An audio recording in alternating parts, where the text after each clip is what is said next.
The best interest of the child. This proclamation can be traced back to a wide assortment of ideals, movements, and morals throughout history.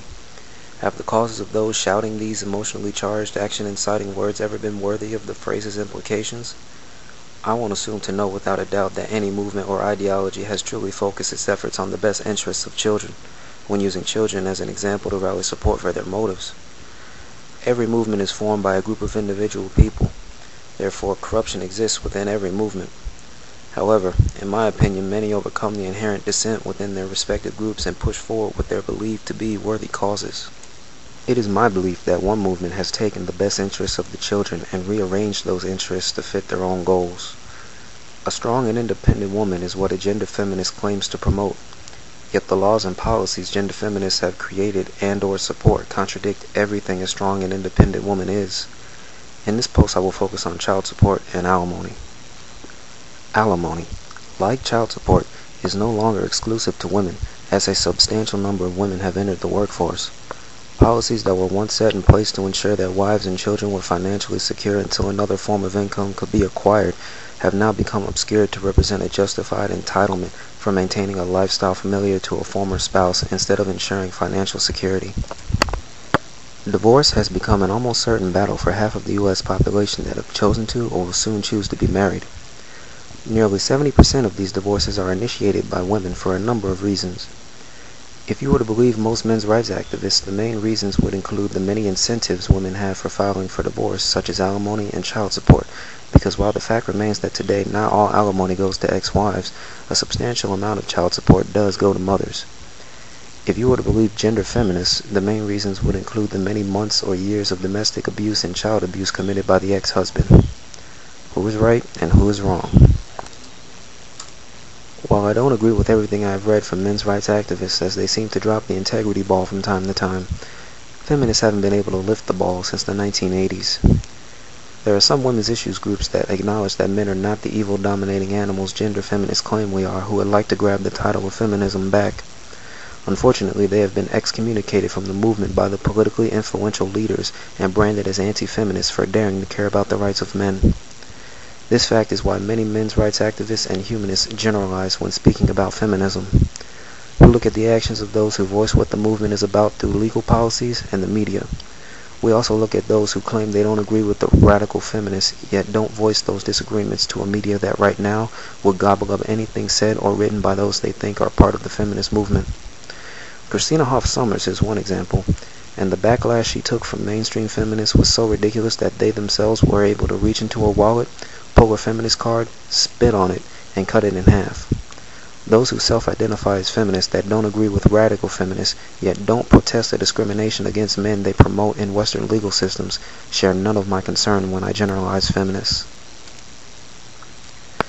Now that my disclaimer on why I am not always specific about the particular groups of feminism I am referring to, which happen to make up the majority of feminism, is out of the way, we can return to the topics of this post. Feminists claim that the majority of women who initiate divorce initiate it because of abusive husbands and fathers. Let's examine these two reasons: domestic violence and child abuse. Domestic violence. If you have read or watched any of my previous posts, you already know my stance on domestic violence. Abuse within heterosexual intimate partner relationships is nearly equal, and is initiated by women more than it is by men. While I have not made anything that focuses specifically on domestic violence, you can view any of my previous work for a broader explanation. Child abuse. Many men within the group Fathers for Justice claim that child abuse and domestic violence are the custody bombs of divorce, or something like that. When divorcing her husband, to ensure that the already biased family courts grant her sole custody of the children, she will almost always claim her husband physically or sexually abused her and/or her children. Men and women in the fathers' rights groups claim that the family courts either ignore evidence or never ask for it.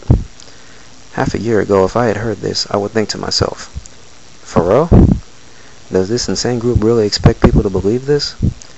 And then I began speaking with feminists and reading their literature and following their work. Their claims, although slightly different from fathers' rights groups, coincide with fathers' rights claims. Notice a simple contradiction.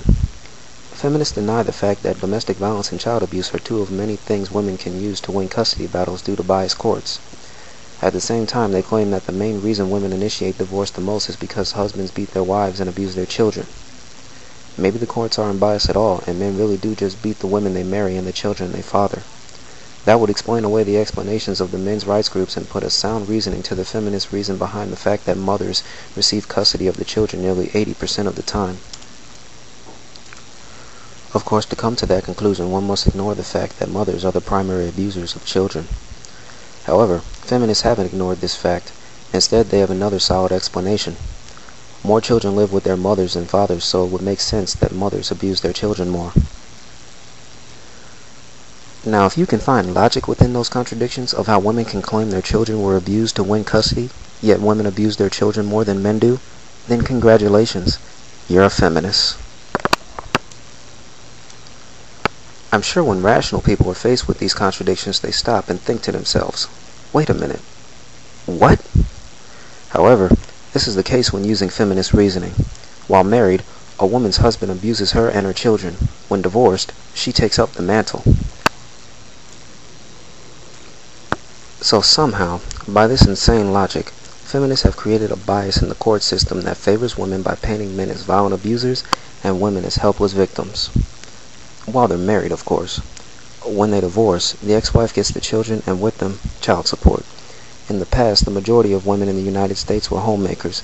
Now a substantial amount can support themselves, yet they still receive alimony and child support. Even if a husband and wife make basically the same income, when the mother receives custody of the children nearly 80% of the time, initiating the divorce nearly 70% of the time, and lying about domestic violence and child abuse, the father still has to pay. If he does not, he can have his passport privileges revoked or even be sent to jail. Paternity fraud is worse. Men deceived by girlfriends and wives about the biological father of their children also pay child support, even after they prove the child is not theirs. In many cases, men are forced to pay thousands in back child support for children that are proven to not be theirs. Is there any wonder why feminists support alimony and child support? We're all human, and most people will take an advantage that is hanging right in front of them. Feminists created these advantages, and even women who care nothing about feminism will have no shame in using them, especially when bitter over fights and disagreements within a marriage. Human nature is nothing to be ashamed of, but something to be forewarned about. If you saw someone you recently had an argument with drop a $100 bill from their wallet, would you let them know? Or would you wait for them to walk off and claim your prize? There are many feminist women who claim they raise their daughters not to depend on a man, that they need nothing from men. They claim they are independent. However, when asked why they are taking money from men, money they don't necessarily need, the program response is always, it's for the children. If this double standard is not insulting to real independent women who can and do hold their own in the world just as well as any man, I don't know what is. Perhaps if fathers were not alienated from their children and allowed to live with them for more time than a few weeks out of the year, perhaps they could still support those children without handing over their money to bitter ex-wives. Children have become the main prize in many custody disputes, and the feminist version of the best interests of the child has fallen from grace into the trash bin where humanists store injustice. File 13.